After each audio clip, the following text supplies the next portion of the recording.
میں نے ایک کمرہ کرائے پہ لیا اور سلائی سینٹر کا کام شروع کیا. بچوں کو یتیم خانے بھیج دیا تاکہ وہ ان کو سکول بھیجے. پھر میں نے اس بیوٹی پارلر پہ کام شروع کیا. میں نے یہاں پر بہت زیادہ محنت کی. کچھ سال پہلے میں نے قرضہ لے کے اس کو خرید لیا. شکر اللہ کا کہ میرا یہاں پہ گزارا ہوتا ہے. یہ کام بھی عجیب ہے کہ آپ لوگوں کے چہروں کو یہاں سجاتے ہو لیکن آپ کا دل اجڑا ہوا ہے.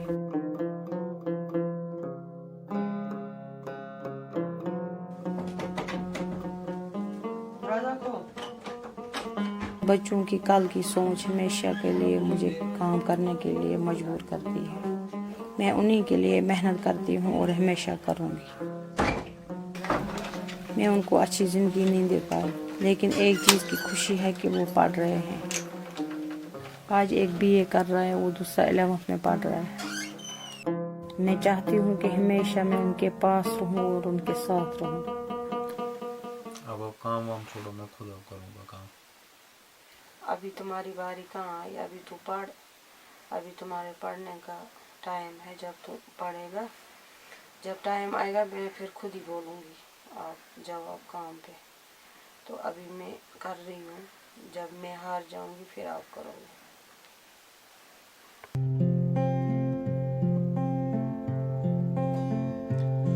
زهيو وچمني وفادار موجي منشو تايلي سمسار موجي وندي سر بادن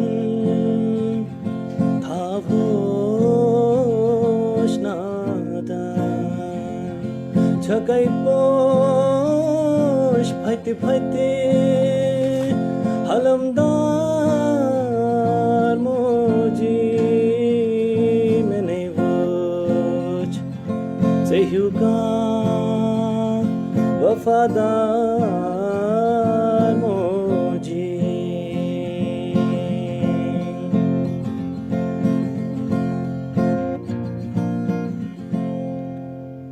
اگر زوتے منگ ہم پیشکش بتا بھائی تت نیزا کرب